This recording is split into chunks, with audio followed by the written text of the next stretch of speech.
Assalamualaikum warahmatullahi wabarakatuh. Selamat pagi anak-anakku semua. Akhirnya kita kembali lagi dalam pembelajaran jarak jauh. Semoga kalian semua masih tetap sehat dan semangat. Anak-anakku semua, sebelum kita lanjutkan pembelajaran pada hari ini, perlu kalian ketahui bahwa hari ini pembelajaran jarak jauh kita adalah mengenai tema 6 berkaitan dengan panas dan perpindahannya.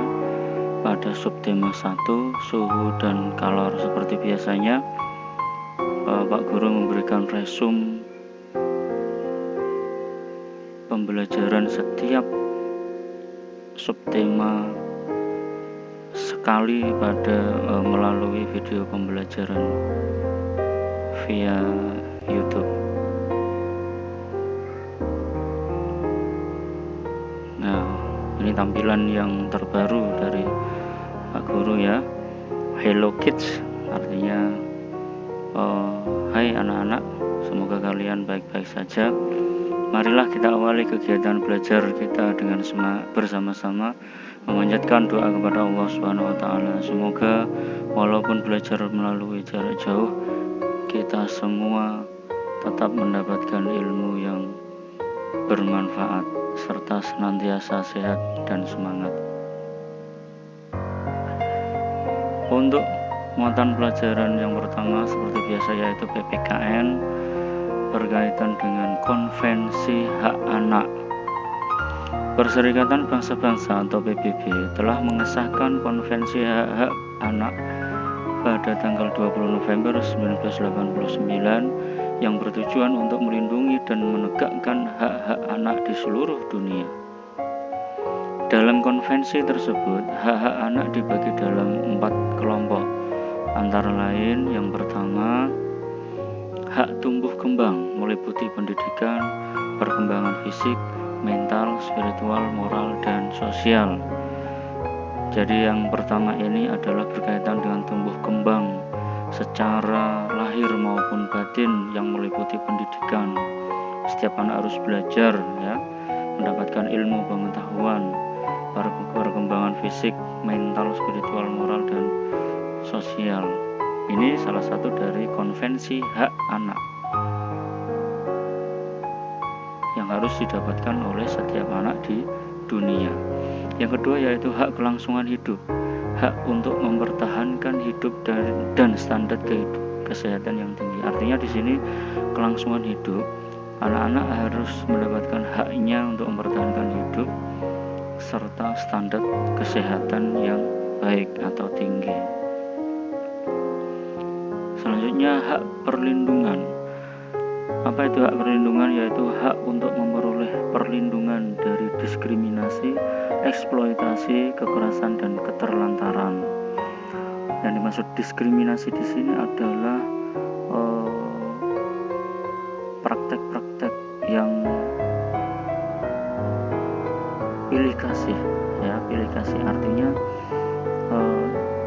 kebijakan-kebijakan kasih sayang dan lain sebagainya itu tidak secara merata, itu disebut diskriminasi. Kemudian eksploitasi adalah sikap ya, sebuah sikap yang merampas hak-hak anak dalam melakukan kebebasannya sesuai dengan usia seorang anak, itu eksploitasi. Artinya misalkan belajar, kalian tidak bisa belajar, tapi kehidupan kalian, kebebasan kalian belajar maupun bermain dirampas oleh seseorang, disuruh apa dan lain sebagainya. Kemudian hak berpartisipasi, hak untuk menyatakan pendapat dan memperoleh informasi yang sesuai dengan usianya. Artinya di sini seorang anak harus diperbolehkan untuk menyampaikan pendapatnya, serta seorang anak juga berhak untuk mendapatkan informasi, apapun informasinya, yang penting sesuai dengan usianya, perkembangan usianya. Berikutnya masuk pada muatan pelajaran bahasa Indonesia berkaitan dengan teks eksplanasi, fiksi ataupun non-fiksi. Teks eksplanasi adalah suatu paragraf atau bacaan yang berisi informasi suatu proses ataupun suatu peristiwa dalam sebuah kejadian, baik lingkungan sosial maupun berupa lingkungan alam. Ciri-ciri teks eksplanasi adalah sebagai berikut. Yang pertama adalah teks eksplanasi merupakan jenis teks yang bersifat informatif. Yang kedua, teks eksplanasi membahas sebuah peristiwa. Yang ketiga, terdiri dari 3 unsur, yaitu pernyataan umum, sebab akibat, dan interpretasi. Yang keempat adalah informasi di dalam teks eksplanasi memiliki sifat objektif. Sedangkan yang terakhir, informasi di dalam teks eksplanasi termasuk teks non-fiksi berdasarkan fakta atau dasarnya adalah sesuai dengan kejadian yang sebenarnya terjadi. Berikutnya adalah contoh dari teks eksplanasi. Nah, di sini saya ambil petikan atau penggalan berita dari sebuah surat kabar. Kebetulan berita ini berkaitan atau bertempat langsung bersumber dari daerah kita, yaitu Kabupaten Rembang. Bunyi dari judulnya yaitu Warung Sosial di Desa Bedak, Rembang. Sisihkan laba untuk uang saku anak duafa. Artinya di sini petikan dari inti sari informasi penting dari teks eksplanasi di sini adalah adanya sebuah wadah atau tempat organisasi yang mana bergerak dalam bidang sosial. Artinya di sini kegiatannya meliputi segala macam kegiatan yang mampu menghasilkan uang. Kemudian uang tersebut, hasil dari laba kegiatan tersebut, disumbangkan seluruhnya untuk anak duafa. Para contoh di samping adalah penggalan berita dari surat kabar yang berupa teks eksplanasi sebab memenuhi syarat-syaratnya, yaitu berisi mengenai informasi fakta, bersifat objektif, dan terdiri dari 3 unsur, meliputi pernyataan umum, sebab akibat, dan kalimat interpretasi. Nanti bisa kalian baca sendiri, baca ulang mengenai berita warung sosial di Desa Bedak, Rembang ini. Berikutnya yaitu muatan pelajaran IPA mengenai suhu dan energi panas. Sumber energi yang paling besar adalah matahari. Energi panas matahari mampu menyebabkan perubahan peristiwa alam. Hampir seluruh kegiatan manusia memerlukan energi panas matahari. Suhu adalah besaran yang menyatakan kadar derajat tinggi rendahnya atau panas dinginnya suatu benda. Sedangkan panas adalah suatu energi yang dapat diterima dan dilepaskan oleh suatu benda. Nah, ini pada paragraf yang pertama mengenai sumber energi, sedangkan paragraf kedua mengenai perbedaan suhu dan panas, ya. Nah, kemudian perpindahan panas atau kalor ada 3 macam, yaitu yang pertama konduksi, yaitu perpindahan panas yang melalui suatu benda, suatu media, Jadi konduksi adalah perpindahan panas yang melalui perantaran suatu media. Contohnya sendok alumni di segelas air panas, ya. Nah, ini contohnya. Pada segelas air ini adalah berupa segelas air mendidih, sedangkan sendoknya adalah sendok aluminium. Kemudian yang kedua konveksi, yaitu perpindahan panas dari suhu yang lebih tinggi ke suhu yang lebih rendah, artinya dia dari panas ke dingin. Contohnya yaitu proses melepus air. Nah ini, pada air ini yang semula dingin dipanasi pada bagian bawah. Nah maka pada bagian bawah ini akan mendapatkan panas. Yang paling pertama mendapatkan panas adalah bagian panas ini, bagian bawah ini, kemudian naik ke atas. Nah wujudnya berupa air didih, itulah yang disebut konveksi. Kemudian radiasi, yaitu perpindahan panas yang tidak disertai media apapun.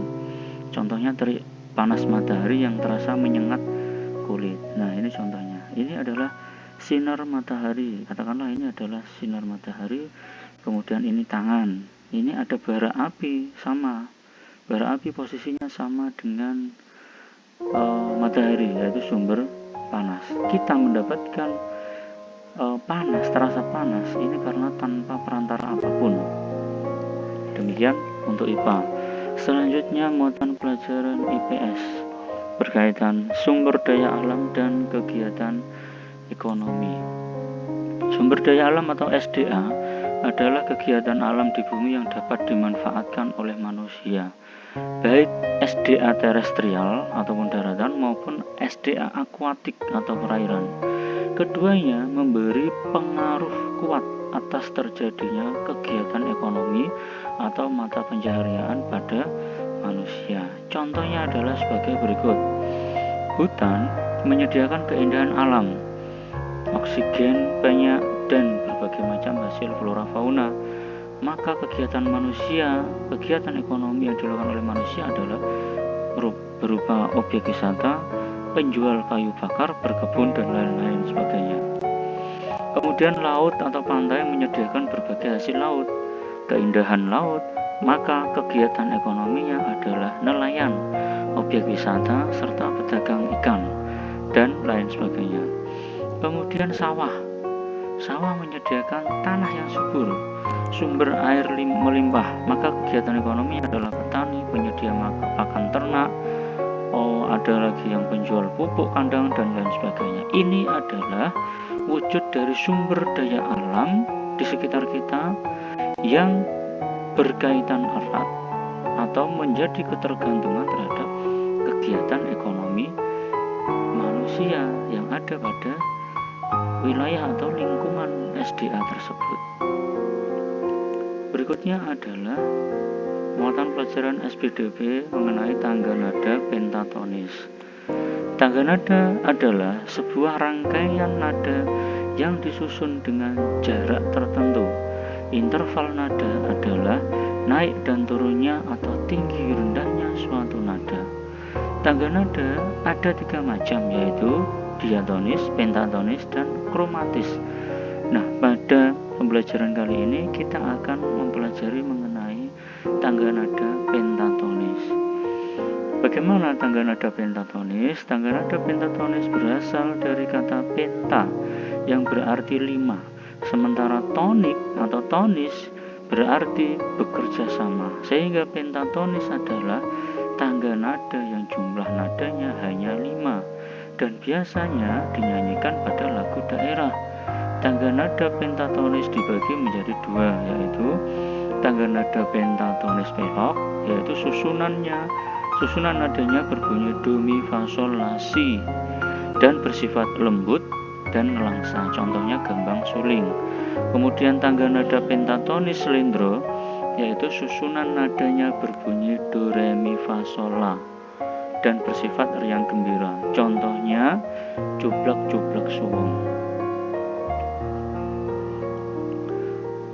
Selanjutnya adalah contoh lagu pentatonis selendro. Nah, ini jublak-jublak suwung. Mari kita perdengarkan lagunya, contoh lagunya jublak-jublak suwung bagaimana.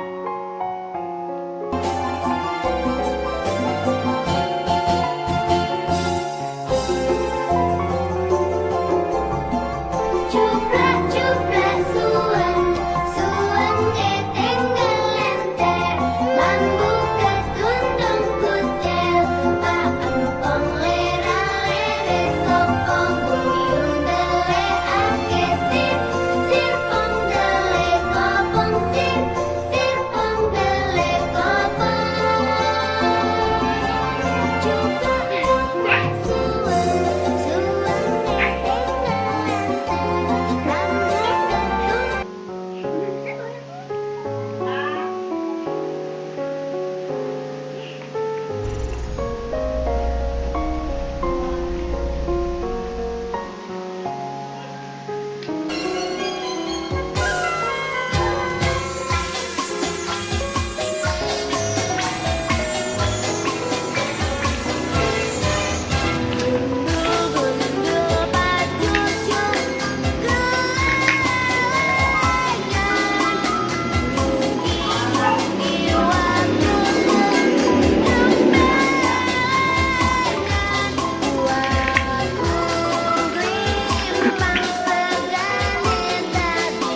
demikian adalah kedua contoh lagu pentatonis dari lagu daerah Jawa Tengah anak-anakku. Selanjutnya kerjakanlah latihan soal subtema 1 pada LKS tema 6. Terima kasih anak-anak hebat, tetap semangat dan tetap sehat dan semangat. Akhirul kalam, wassalamualaikum warahmatullahi wabarakatuh.